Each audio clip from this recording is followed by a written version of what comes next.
I'm John Moscow. And I'm Amy Halpern-Laff. Welcome to Ethical Schools. Today we speak with Robbie Torney, Director of AI Programs at Common Sense Media, a nonprofit that educates teachers, parents, and students on media and technology and advocates for safety measures to protect young children and students. Welcome, Robbie. John and Amy, it's great to be here. Thanks for having me. Would you tell us about Common Sense Media and its work on AI? Yeah, Common Sense Media is a nonprofit. We've been around for roughly 20 years, and we've been always thinking about how we can make tech and media beneficial and supportive for kids, families, and schools. One of the ways that I think about that is we've been through so many waves of media and technology in the past 20 years. There's been first, the internet, and then smartphones, and then social media. And AI is maybe sort of one of the most recent waves related to that. And it has some things in common with the previous waves. It has some things that are different from those other waves. In some ways, it's an intensifier of those other waves, but it's hard to believe that it's maybe just 3.5, 4 years since that ChatGPT moment when generative AI really sort of burst onto the scene, the public consciousness, but its impact is definitely being felt in K-12 schools. It's definitely been experienced by teachers and students and has really changed in many ways how kids and teachers have experienced teaching and learning. It's raised a lot of fundamental questions about what teaching means and what learning means, and it's been a disruptive force. We are optimistic that AI can be part of a solution. It's just a tool, it's another technology, but as with any technology, it's going to require education, it's going to require conversations, it's going to require ethical use, to the topic of your podcast, and excited to dive in and talk about that with you all today. What are the principles that you look at when you evaluate AI programs? Well, when we conduct AI risk assessments, there are 8 AI principles that we've defined. And this is our list of what we believe that AI should do. I won't run through them all. We can definitely drop a link for people to look at specifically. But these are things like be effective. Does the technology do what it says it does? Be trustworthy? Does it produce results that are believable and engender trust? Keep kids and teens safe? Do the programs meet safety requirements? Protect people's data. Use data responsibly is the name of that principle specifically. Is the use of data responsible, ethical, fair, et cetera? And I think taken together, this is our articulation of what we believe AI should do if it is to benefit kids, teens, and schools. And for what purposes are teachers and schools using AI programs? This is an area where I think we've done a lot of research at Common Sense Media, just sort of tracking the rollout of AI. And I think the headline here is that there's been a gap between student adoption and teacher adoption of AI. We did a research poll called The Dawn of AI in 2024. And in that poll, roughly 70% of students said that they were using AI for both personal and school-related reasons. So school-related reasons are like completing homework, working on projects, and personal reasons are entertainment, companionship. But teachers had not adopted AI at that rate, and parents hadn't either. There were large gaps there, and parents reported not hearing from schools. 80% of parents said that they had not heard from their school about whether or not their kid could use AI or should use AI. And I think that's been a place where there's been a wide range of experiences. And I think that listeners will probably have had a range of experiences. There's been early adopters where AI programs have been used for lots of different things. And then there have been school systems that haven't done much at all, where teaching and learning have progressed as if AI isn't really a factor. And I think the one thing that we would underline is that teaching and learning, regardless of whether or not you believe that AI should be used, kids are using AI according to our research. And I think that that is an important thing to acknowledge because we have an obligation as educators. We have a dual role to both inform and teach kids about how to use the technology responsibly and also to learn ourselves about how it can support our practice. I think people focus a lot on the time-saving components of it, but there's also maybe some opportunities to deepen our own impact. So, Amy, to answer your question specifically, people are using AI for lesson planning related activities. They're using AI for assessment related activities. They're using AI for coaching related activities. They're using AI for observation related activities. And I think as I'm just like laying out some of these purposes, like what you're hearing is across every stage of the teaching and learning cycle, there are some AI applications. And that's because AI is just a tool, right? It's just an application of technology. And you can imagine that in the same way we use computers across all phases of the teaching and learning cycle, that there might be some applications of AI, machine learning across all of those different phases as well. Now, according to our risk assessments, there are certainly some areas where there may be better uses or more risky uses or areas that we have to pay more attention to. And I think we can certainly get into that.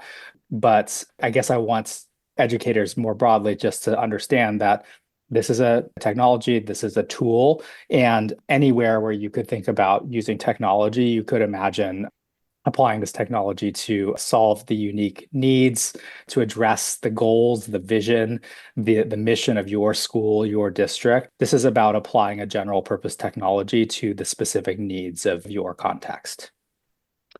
So we're going to want to get into a lot of the things that you just mentioned. But before we do, I have a basic question, which is especially because you mentioned data safety, especially as we know that young people are using AI in and out of school. What is happening with the data and who gets the data and how is it being used? And is it anonymized? I don't know if I'm even pronouncing that right, but is it Anonymized. anonymous, anonymized? Um, so what happens when you're talking to a chatbot? What happens with that? It's a great question, John. And the answer is it depends.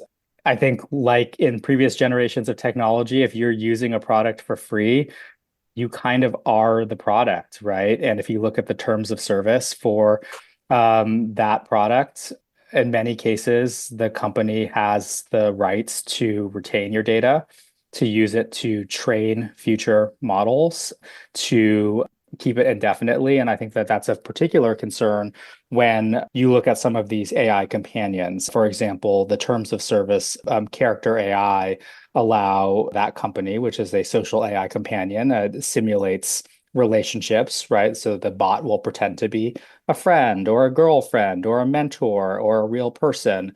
When you chat with that bot, the company can keep your chats forever and use that data for any purpose. And in the sort of data training race where data is gold and is used to train AI models, that's risky, especially when you think about teens sharing some of their most intimate thoughts and secrets with some of these models. We released another nationally representative survey recently about how teens use AI companions, and about 1 in 4 teens said that they shared personal secrets with AI companions. And if that's really the case, knowing that some companies may be retaining and training on your data is an important thing to be aware of. Now, there are other cases where you may be paying for a service where that's not the case. And I think in school settings where there are particular laws or particular requirements related to student data privacy, you're going to be more likely to have better practices in place related to data retention, data storage, data privacy, et cetera. And I think that's one of the reasons why we encourage school districts to adopt products, if they're going to be used, that get teachers and students off of these free versions because they offer better protections. And it's one of those reasons why having everyone sort of just using their own products, so where a teacher in one class is using one product and a teacher in another class is using another free product and students are using their own free products, that creates conditions where there's a lot of risk for data to be lost, kept, stolen, misused, et cetera, down the lines. So what are AI teacher assistants and what are their major advantages and what are the major risks that you see? AI teacher assistants are a special class of AI technology, and you can think of them as a maybe friendlier and more approachable, designed for purpose class of AI products.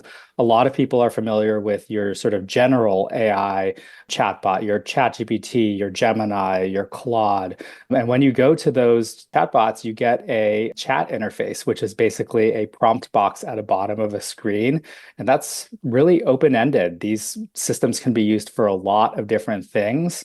They can be used for lesson planning. They can be used for assessment design. They can be used for all these school specific tasks, but they're not specifically designed for that. And that can be, a little bit daunting for an educator to think about how you might use that tool in the tech space.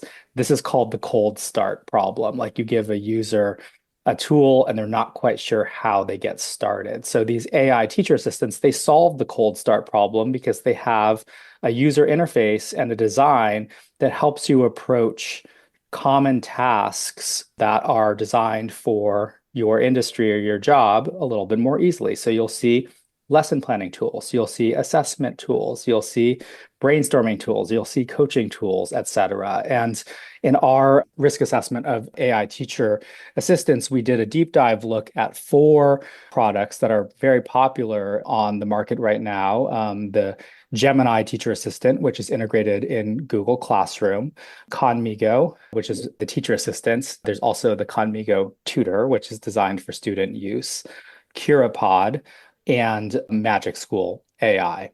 And these all have a variety of different tools and functions that are designed to help teachers with day-to-day tasks, save teachers time, and increase teacher impact. How do these tools fit in with teachers' goal to be culturally sensitive? That is a great question. And I think, Amy, in response to that, I would say we, in this risk assessment, really clearly try to lay out what AI tools know and what AI tools don't know. So AI tools in general have some training that comes from the broad training that language models have that they've gotten from the data that exists broadly on the internet. This is what allows them to generate text or generate images, and it's a really useful feature. It's what's at the heart of the functionality that allows them to make worksheets or to organize information or to respond to the tasks that you put into them. And that's powerful. It can be quite time saving to have an AI teacher assistant make you 3 different versions of a worksheet or to take a text and to break it into a different format for an activity. What they don't have is pedagogical knowledge. So they don't have any knowledge about the best way to teach an activity. They don't have knowledge about the students in your classroom or how they learn best.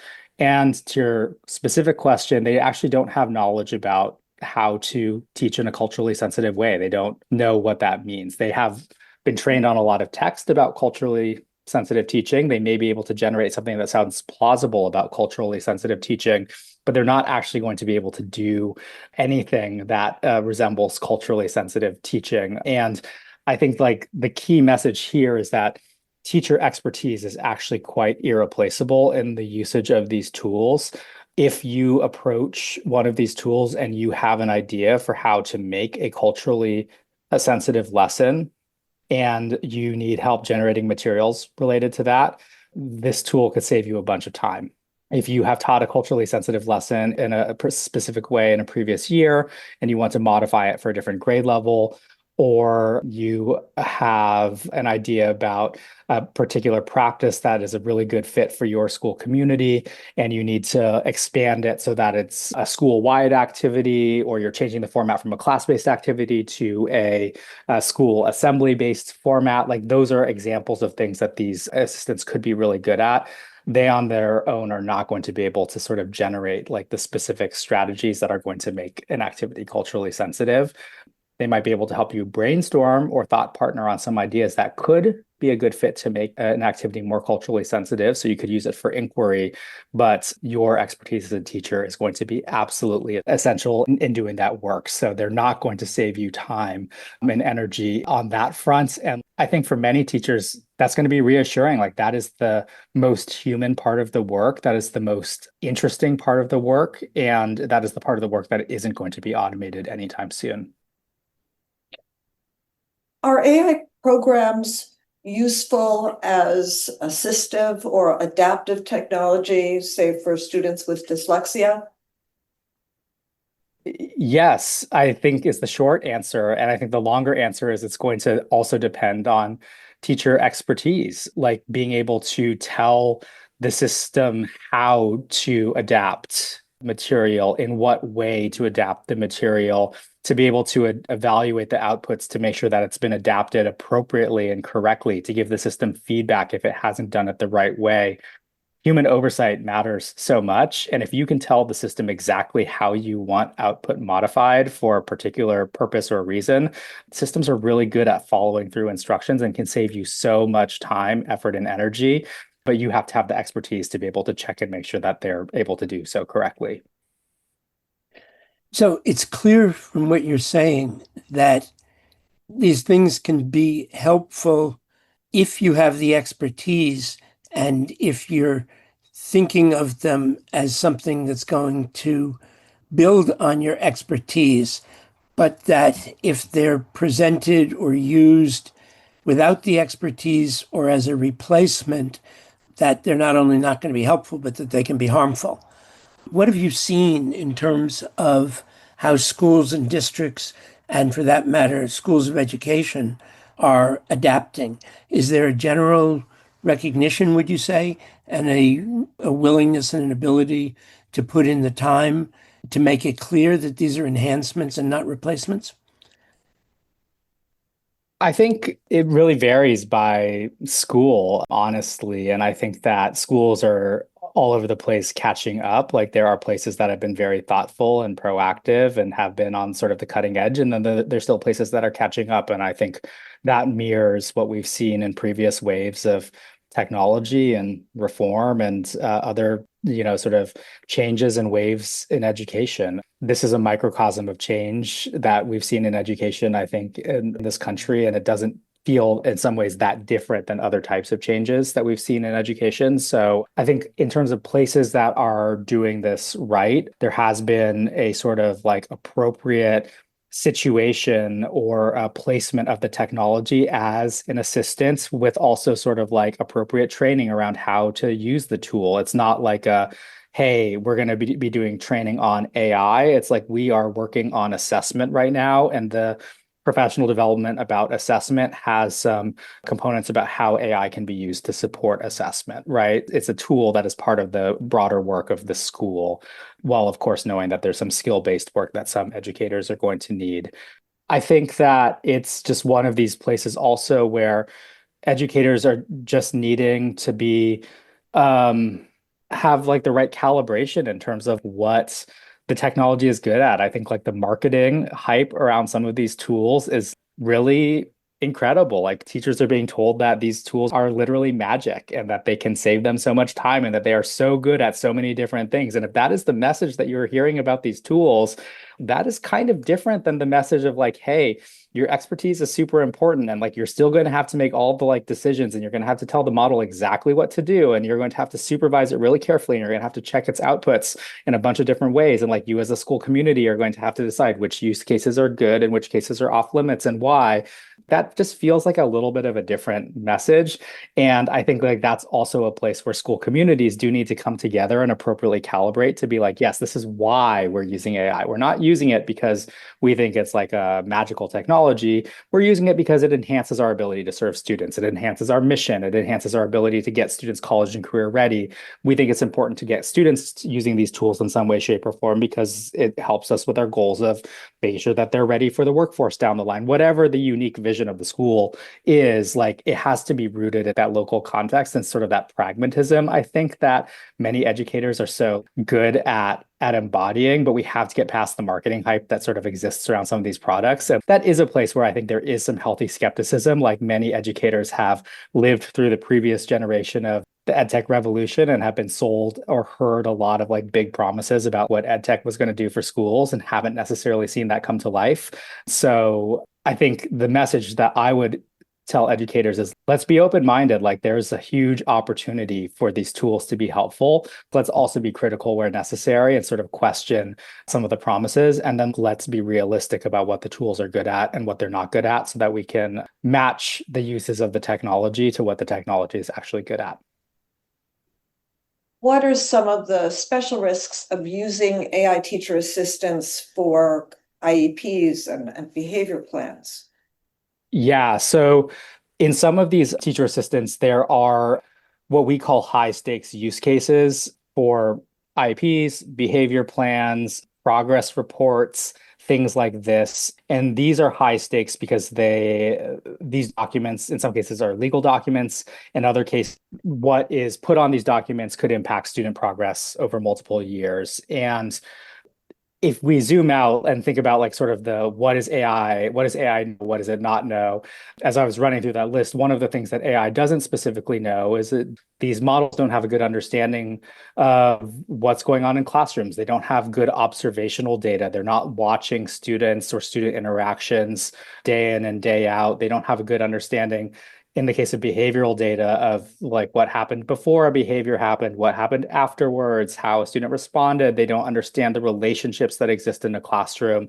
And that's just to say that there's a mismatch between what you can put in that prompt box and sort of like the very rich data sources that a behavioral interventionist or a skilled clinician would be monitoring if they were doing behavior intervention work. And whenever you see these mismatches, I think IEPs are another great example. When you're completing an IEP, you're going to be doing present levels. There's going to be a psychoeducational assessment. There's going to be an academic assessment. There's going to be observational data. There's going to be interview with parents. There's going to be interview with the student. There's going to be interview with staff. There's going to be lots of data collection. There's going to be work sample analysis. Like there's a lot of work that needs to go into assembling an IEP. And then when you look at some of the tools, it's like, here's the box, put in the student's disability, name some things that they struggle with, and it generates an IEP document that looks very plausible, but isn't actually about anything specific to that student. You start to see this mismatch of, okay, the system is generating something based off of very limited data, but it's not actually rooted in data that's specific to that student. The first risk then is that you are getting very plausible sounding information that isn't actually rooted in the types of information that AI would need to be able to actually generate those data types. The second risk that I would name that we uncovered in our testing is a type of invisible bias that we call invisible influence. And this is specific to the behavior intervention tools, although it's not unique to the use of behavior intervention tools. And it's rooted in a characteristic of language models that is specific to their ability to infer information about people or things based on very small or limited information about them. So in this case, a single piece of information, which is the name of a student. So in this particular test scenario, what we did is we provided the behavior intervention tool with a structured input about a student who is experiencing a behavioral challenge. And the only thing we changed was the student name. So we ran a prompt a large number of times using a white coded name, a white female coded name, a white male coded name, a black female coded name, and a black male coded name. And then we compared the results in the aggregate, again, looking at the outputs when aggregated. And I think one of the reasons why I think this is an important thing to dig into is that, and why we call this invisible influence, is that like I was an educator for a long time before I came to work at Common Sense Media, and I taught and worked in East Oakland. So I've done a lot of reflecting and work on bias and cultural competency and teaching across difference. And obviously, I still have more work to do in that area, as do we all. But the only reason I contextualize that as I'm sharing this is that I think I'm usually pretty good at identifying potential like bias as it's written down in documents. Like I've seen over the years teachers write down things about students or parents write down things about students where I'm like, okay, that teacher believes a certain thing about that student that may not be true, or that parent believes a certain thing about that other student that may not be true, or is rooted in a biased belief about that student. And when I was looking at the outputs of, say, the Black male coded name, I was not necessarily seeing those overt flags where I was like, oh, that output is biased. I was like, these strategies that are being provided are positively framed. They are specific. They are helpful. Like I could see this being really helpful if I was developing a behavior intervention plan for this particular student. Like this could be a good base. But when we aggregated the outputs, we actually started to see some very striking differences between the outputs. So the white female coded name outputs actually got the most supportive outputs. They were the longest, they had the most student agency, the students sort of got the most say in how the plan went. The Black male coded outputs were the shortest, they were sort of the most directive. And there were other output differences that we sort of highlight specifically in the report, but you weren't able to see these differences unless you were doing this very like comparative analysis in these large data sets of outputs. And that's not how teachers are using these tools necessarily. They're not generating large numbers of identical outputs. They're not analyzing them and saying, oh, there are these differences in how the models are performing when they're looking at different student names. Based on this analysis that we did and sharing it back with the companies, Google actually removed the behavior intervention planning tool from Gemini and Google Classroom, which is a responsible choice and one that we appreciate. And like I said, this phenomenon that we demonstrated in this particular case, this is like a well understood phenomenon or failure of these language models. There was another study that another group of researchers did where folks who were doing salary negotiations with ChatGPT were getting different outputs based on whether they were putting in a male coded name or a female coded name. And I think this is just like one of these fundamental things that educators need to understand, which is that these models can behave in unpredictable, almost invisible ways in some cases. And that does mean that there are some types of use cases like grading or behavior plans or other cases like that, where if the models have access to certain types of student data, you have to be very careful to make sure that they're not behaving in ways that are biased that you as the educator might not be able to see. So, given that the answers or the guidance that they give, whether you're talking about in terms of behavior or in terms of curriculum, may be subtle, are there, and you've talked obviously about how teachers' expertise is key, but are there specific things that you can recommend that teachers can sort of integrate into their practice to sort of be, checking in the moment on whether they're getting the best answers? Because, as you said, you may not notice it when it's one student or even one class, but where it would be clear if you were looking at it on a much larger scale, which of course teachers don't have access to. Yeah, so I think the answer here is that when you start off with your teacher assistant and you say, okay, there's 50 tools here, the first job of the community of educators is to say which ones are the low risk tools or the lower risk tools, and which ones are the higher risk tools. And we've done a little bit of that work in our risk assessment to sort of like help identify which ones are like how you think about that, which ones are the ones that are likely to have an impact on student progression if they were to get things wrong, which ones are higher stakes in the sense that if they produced a biased output, it would have a bigger impact on students. And you can kind of just X those out and be like, those ones are maybe unacceptably risky because if they got the outputs wrong and we were not able to see the bias or errors in those outputs, it would be damaging to students, right? So like if you then go through that sorting exercise and you say, okay, we've eliminated as a school community and said, we're not going to use these functions of the teacher assistant because we think they're too risky. We have these other ones. And now we're going to go ahead and identify our practices for providing oversight. And I think we give a couple of very specific examples of like how oversight does need to be, or we think oversight needs to be provided in the risk assessment.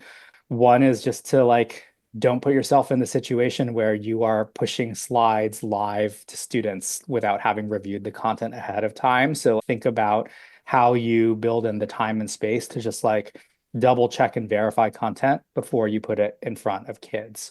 And some people say, okay, well, AI isn't really then saving teachers any time because they have to double check and verify the content. And I guess to that, I always say, well, teachers have always had to double check and verify content, even with textbooks or even with worksheets or even with internet content, right? Like that has always been a core part of the job.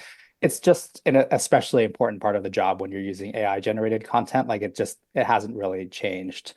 Another important part is if AI is giving students feedback of any kind, if that's something that your school community is important with, making sure you check the feedback before it goes to students is really important. We have a couple of examples of how AI feedback can sort of not be totally right or contextually aware. And it's just really important to have that human in the loop.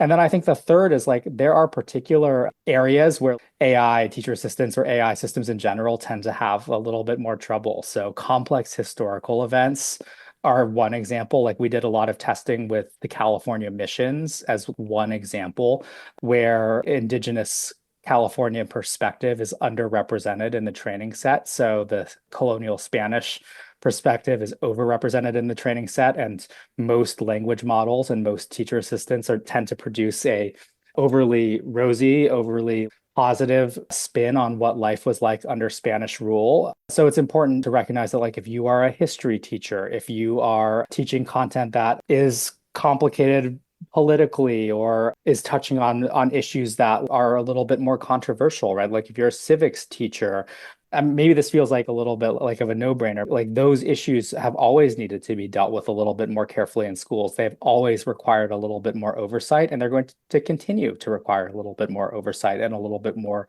human judgment. That hasn't gone away, but that just means you're not going to rely on the language model to sort of do the framing for you. Like your expertise still matters. Like you need to provide the framing. And I think to that end, one of the last suggestions I would give in this vein is we provide a suggestion in the risk assessment, which we call grounding the model. Instead of relying on the training data of the internet writ large, if you provide your own curriculum, your own notes, your own specific examples, whatever uploaded information that you have that is specific to like your own treatment of the lesson of your subject area, that will be incredibly helpful because it's going to make the treatment of that material specific to how you want to teach it. And it's going to go a long way towards mitigating any biases that might exist in the overall training set of the model writ large. I'm specifically interested in how these tools influence the teaching of slavery, especially in light of the current administration. Yeah, it's unsurprisingly, it's just like a really fraught and really complicated topic. Some models will just straight up refuse to generate information about slavery, right? Which is a form of erasure in and of itself. Others, I think similar to like what I shared about the California missions, will produce a perspective that is not representative perspective.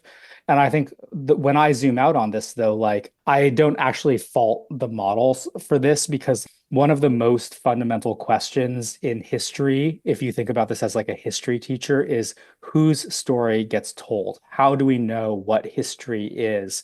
How do historians understand what actually happened? These are questions about historical truth. These are questions about primary sources. These are questions about multiple perspectives. And those are questions that we as humans struggled with, and we as history teachers struggled with before language models, right? Like these were questions that you might have gotten a different perspective on the treatment of slavery in some classrooms in this country. You definitely got a different perspective on the treatment of slavery in classrooms in some regions of this country before there were chatbots, right? Like this is another situation where these systems are mirrors for issues that exist in our society or tensions or flashpoints that exist in society.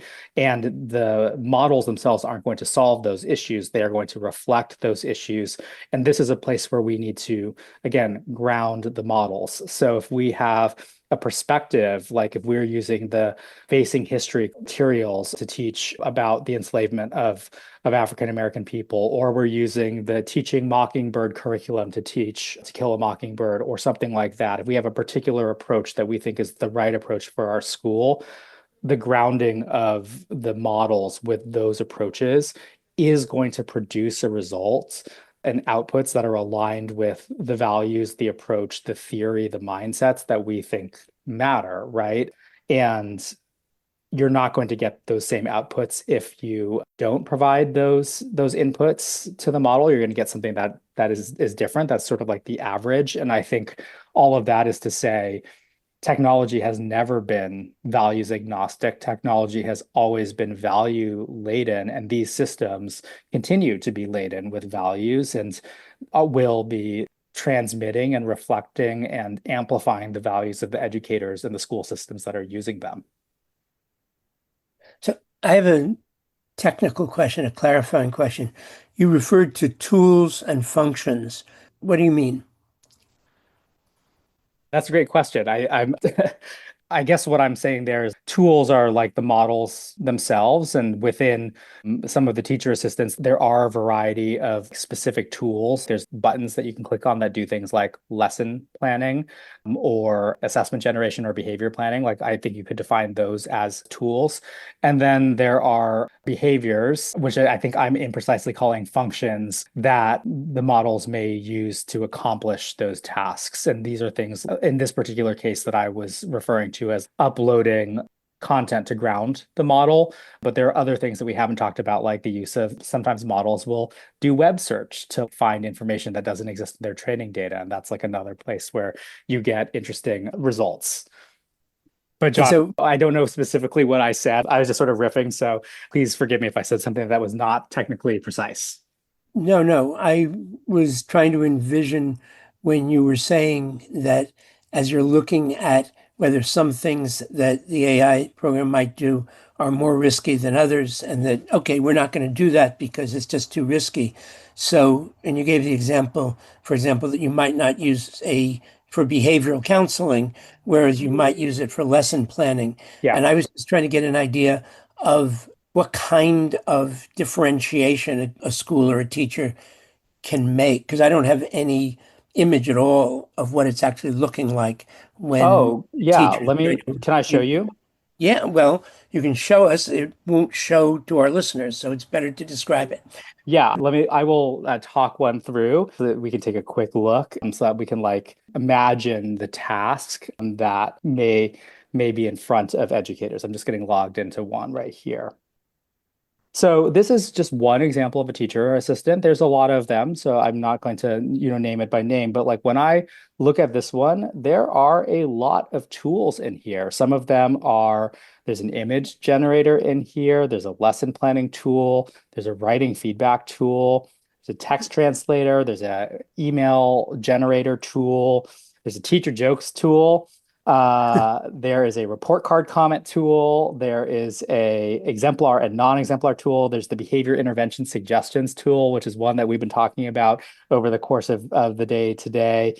There is the 504 plan generator. There is the advanced learning plan tool. So there's a bunch of tools that are in here. And as I look at this list, I think one of the things that is tricky is that there are some tools that are like pretty low risk and pretty straightforward that are sitting right next to some tools that are pretty high risk and probably shouldn't be used. And if you are just like an individual teacher and you are just using this tool like by yourself, it's kind of hard to make that determination. And I think that's part of why we make the recommendation in the AI risk assessment report that like for these tools to be used, they have to be implemented as part of an entire school community coming around and saying, hey, we're all going to be using an AI teacher assistant and we're all going to be using it in these particular ways. And as part of that inventorying exercise I was describing earlier, you could go through and have a group of teachers sort of think about the exercise of identifying, well, the behavior intervention suggestions tool, that could be really risky because it doesn't have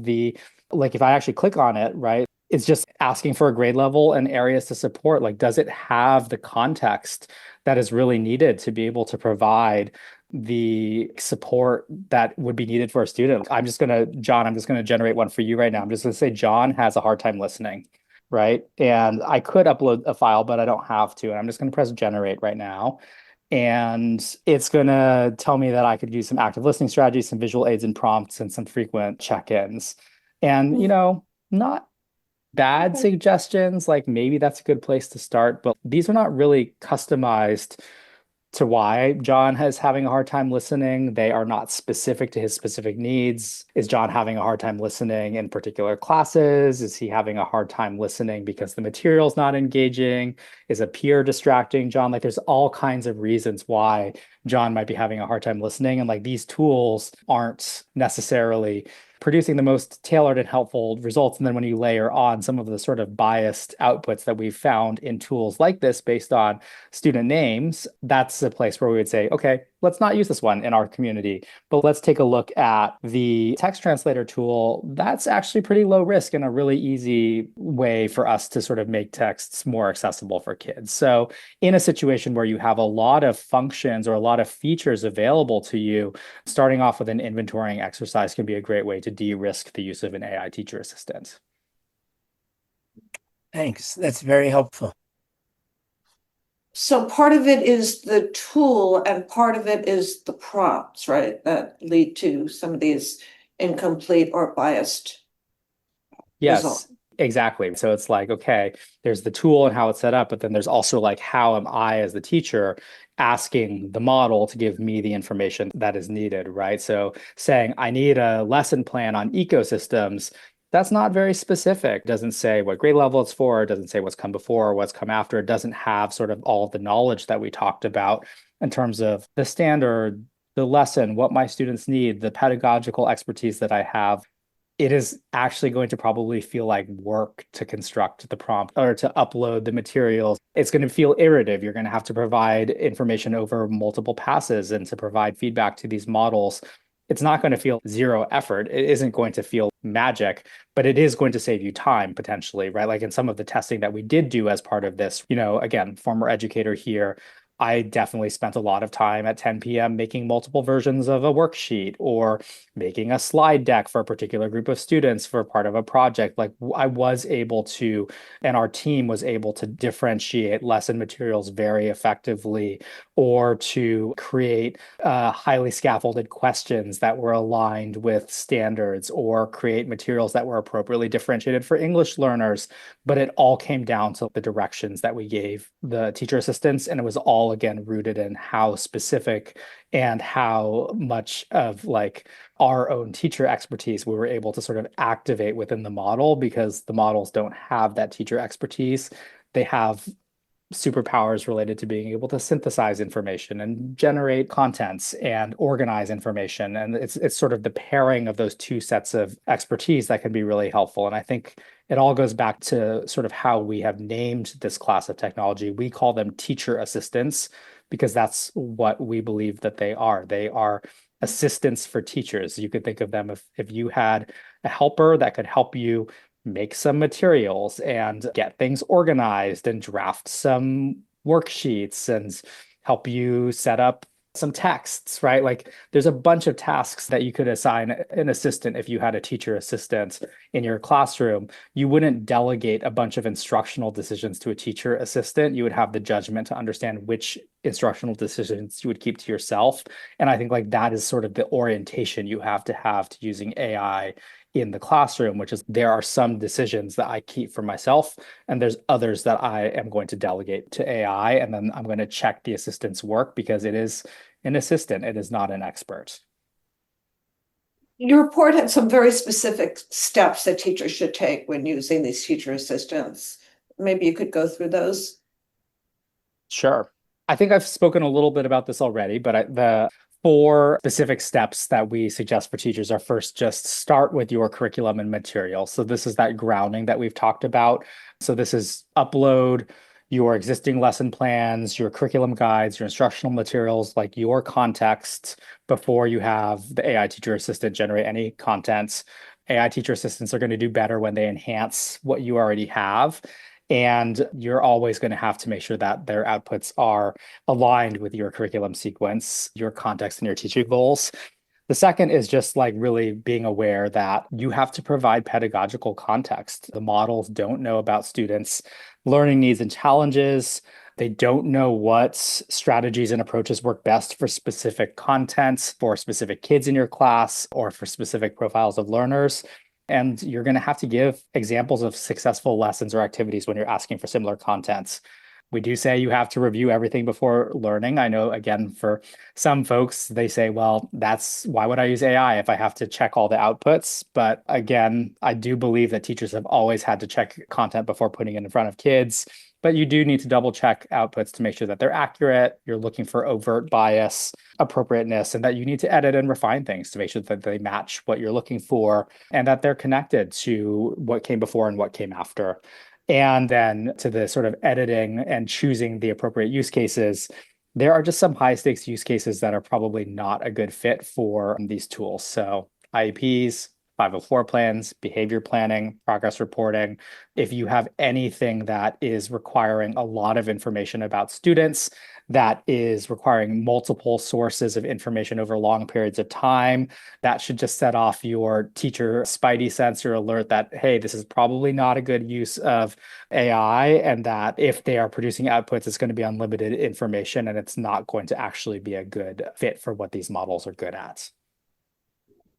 Thanks. Often when new technologies are introduced, districts buy them and then just hand them to teachers to use. And teachers complain, number one, that they haven't been consulted, and number two, that they aren't given the training to know how to use them. Are you finding this is the case with the AI models?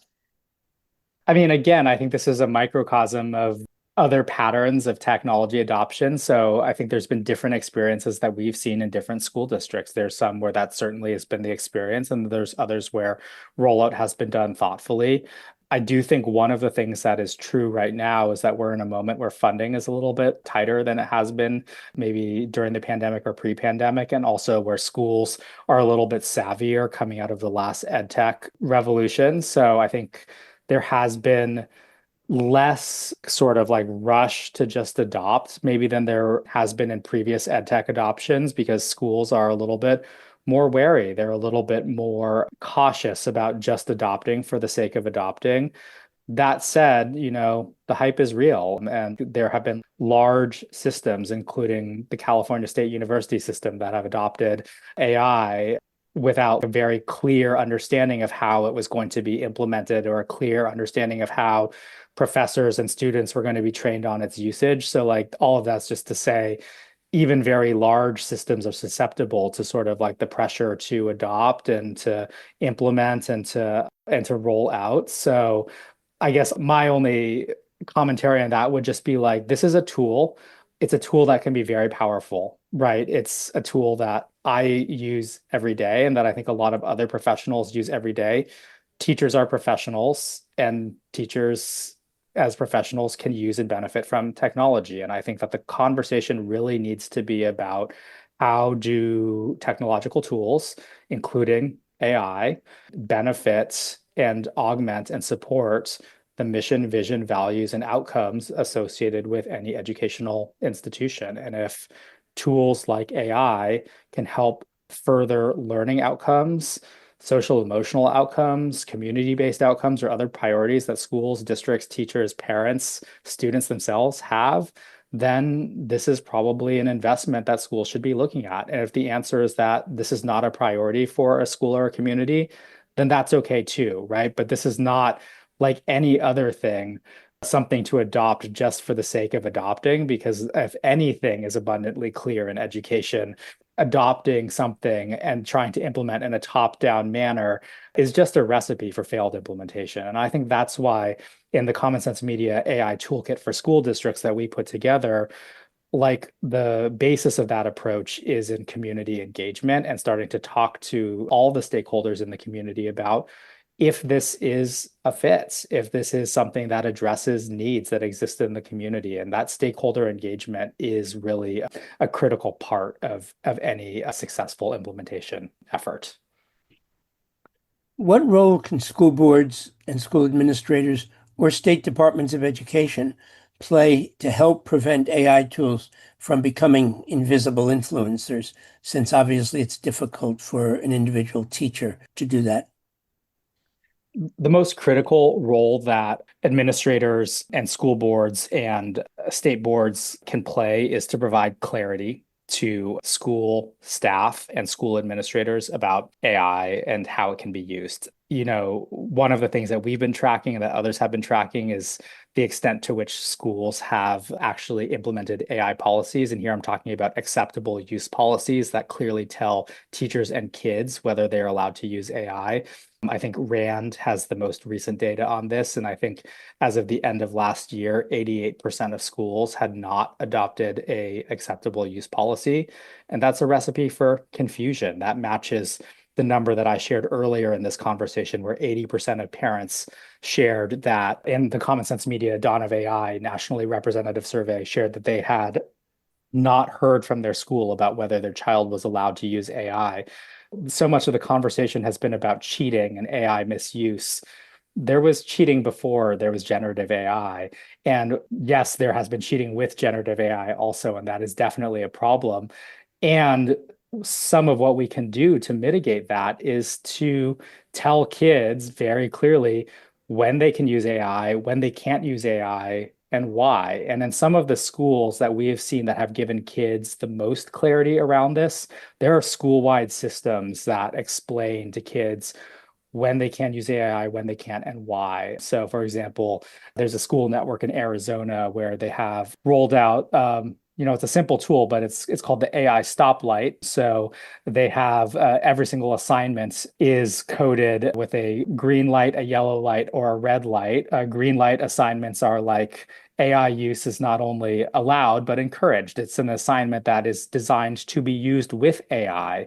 And that's because this school district believes that the use of AI is really important for their workforce readiness goals, and that they've designed a lot of assignments so that kids can complete them with AI.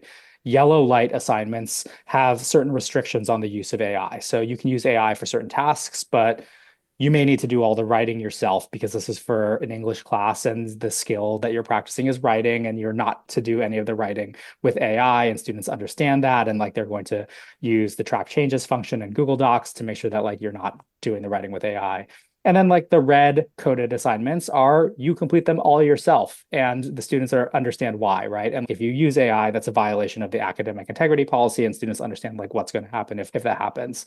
And this is just a case where the clarity teachers report has gone a long way towards diminishing confusion with kids about when they can and can't use AI.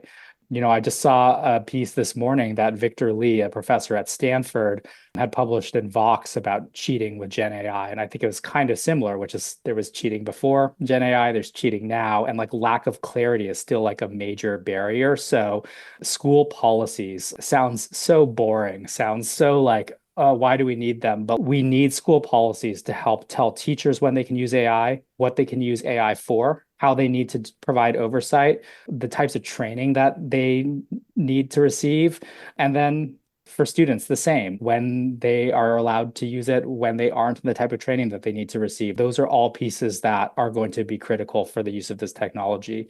People can't use tech if they aren't set up for success, and that requires clarity and that requires training. And these entities that exist sort of at the more administrative level do have an important function to play in providing that clarity and providing that support. Does Common Sense Media support any local or state legislation to protect students from AI risks? Yes, we do. We have a number of bills that we are working to get across the finish line in California right now, including AB 1064, the Lead for AI Act, that would regulate high-risk uses of AI. The lead author on that bill is Assemblymember Rebecca Bauer-Cahan, and this would prevent the use of AI for, among other things, companionship, which we define as including emotional support and mental health advice, which has been in the news a lot lately with, of course, the tragic case of Adam Rain, whose family is suing OpenAI as he committed suicide in a way that appears to have been supported by ChatGPT. Look, like there are certain uses of the technology that are just not a fit for kids right now, that are unacceptably risky for kids. And we've talked about a lot about teacher use of AI at this particular point in time, but parents should not have to have the responsibility of protecting their kids from some of these unsafe use cases. There's other types of things that are in AB 1064, including certain types of biometric data collection, et cetera. But at minimum, we do believe that there are certain types of AI use for kids that are just too risky. We've also passed, similar legislation in New York and have other types of things that we are considering pursuing moving forward. But the legislative work is an important part of how we approach this as well, because we do believe that systemic change matters. We've also passed legislation that mandates AI literacy, but that work is slow. Adding AI literacy to curriculum frameworks takes time. By the time that is fully implemented in some cases, AI adoption is likely going to be a lot further down the path. And that's why we've also done things like release our updated digital literacy and well-being lessons, which include new AI literacy lessons and are available for free on our website right now for educators to access to engage their students in thinking about things like misinformation and disinformation and responsible technology use and using technology in ways that are aligned with their values. These are all things that are part of what we think of as a whole community approach, like a whole child approach to thinking about responsible technology use, because it's not just one thing. And legislation is definitely part of it. So you mentioned the California bills, which sound really important, and we'd be glad to link to those. But how does that work if you're talking about a state level regulation with international corporations? I mean, how does the state say, for example, with the companionship bill, how does that work? That's a great question. In an ideal world, I think we would pass some federal legislation, and we have historically gotten very close to passing some federal legislation. But the simple truth of the matter is that the federal government hasn't passed meaningful privacy or kids legislation related to technology in a very, very long time. And in the absence of the federal government stepping up and doing that work, we have taken action to pass legislation in large markets like California and New York or the European markets.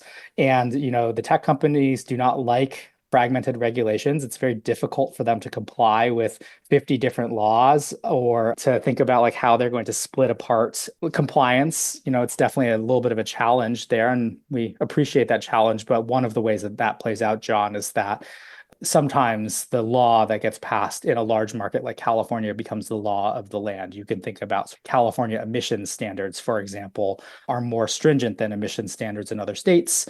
It has been easier for US lawmakers to comply with those in the US market than to have a different set of emission standards just for California. And I think we've seen historically a similar approach in technology where when we can get tech regulation passed in California or New York, it's been easier for the industry to comply with those regulations across the US market than to just comply in California and do something else differently in the other states. That said, we may be at a moment where there's increasing recognition that there are harms that kids are experiencing with regard to this new wave of technology. There are potential federal hearings that are being held related to risks of AI chatbots and kids. And, that's promising, but we've got to see if there's action that's going to be taken on this front. We've all lived through the last generation of sort of social media harms and sort of social media impacts on kids. And I think that as a collective, like maybe we're at a place where we recognize that like we don't want another generation of kids to be guinea pigs for another wave of technology. And I'm cautiously optimistic that things may play out differently this time, but like time will tell and we'll see how things play out. Again, I'm cautiously optimistic as well, though, that this technology will have benefits for kids and for teachers. There are, I think, some good opportunities for learning and for learning access and for equity with AI. But for that to happen, some of these tools need to be designed a little bit differently and deployed a little bit differently. Yeah, we're optimistic, and we're also pushing for guardrails to be able to say to kids and families in K-12 schools, like, yes, these tools are ready for prime time in schools. What else should we be discussing at the intersection of AI and ethics? I think it's just important to recognize, I mentioned earlier that AI is an intensifier. In some ways, AI is just showing up in more kid domains. It's showing up in social media apps. It's increasingly showing up in video games. It's starting to show up in toys, like toys for little kids. So I think it's just really important for us to recognize that this is a general purpose technology that has lots of different applications. And this is not just about K-12. We've been talking about K-12 specifically here today, but this is really about a technology that is going to be showing up in all of the different places that we've been talking about tech and kids for a long time. This is going to be a place where we start to see AI show up with streaming and short form video content. And indeed, like, kids are already starting to consume AI generated content on streaming platforms. Like, you name a place where technology and kids have sort of been in the same sentence in the past 15, 20 years, I think we're starting to see AI show up in those places. So I think that a lot of the sort of ethical conversations there are about what's the nature of childhood? What's the nature of play? What's the nature of human relationship? Is it okay for those relationships to be supplanted or replaced in some cases by relationships with non-human entities? Like, do we think that that matters or not? Is it okay for young kids to have connections, interactions with chatbots or not? And again, sort of in parallel to the conversation we've been having about schools, I think it's just really critical for parents to come together and have those conversations together, so that it's not just me as a parent thinking about, well, what does this mean for my 4-year-old and my 1-year-old, but for us to collectively sort of start to have some of those conversations together and say, well, as a town, as a society, as a collective, like, what do we want for our children? I think that, like, those are the types of conversations that are really at stake right now. And I guess I'll just loop back to the piece that I said earlier. This is a conversation about values. This is a conversation about the values that are laden in technology. And this is a place for us to set those values and to say, for example, we want AI to be augmenting and supporting human work and not replacing human work, for example. That's a very common values conversation that people are having as we think about impacts of AI on the job market. I think there's other types of values like that, or values conversations like that, that can come out when we think about AI kids and teens. But we're going to have to be proactive about it, because otherwise deployment is just going to happen and it's going to have a bunch of unintended consequences. And we're starting to see just the very beginnings of that as kids are starting to get hurt, unfortunately, as the tech is rolling out. Thank you so much, Robbie Torney of Common Sense Media. Thank you for having me. And thank you, listeners. If you found this podcast worthwhile, please share it with your friends and colleagues. Subscribe wherever you get your podcasts and give us a rating or review. This helps others to find the show. Check out our website, ethicalschools.org, for more episodes and videos, and to subscribe to our email newsletters. We post annotated transcripts of our interviews to make them easy to use in workshops or classes. Contact us at hosts@ethicalschools.org. We're on Blue Sky, Facebook, Instagram, Threads, and LinkedIn. Our editor and social media manager is Amanda Denchi. Until next week.